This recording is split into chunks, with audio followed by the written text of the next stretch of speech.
piece of cake.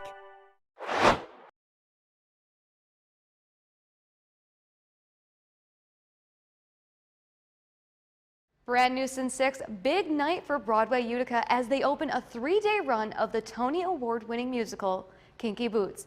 But this wasn't what was just going on stage, but rather the red carpet outside that was grabbing attention. Hundreds walked the red carpet as a part of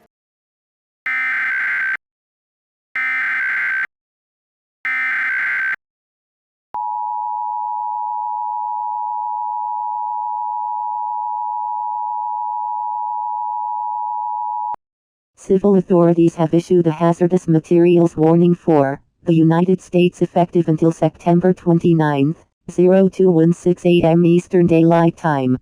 Could you, on a train? Wait for further instructions.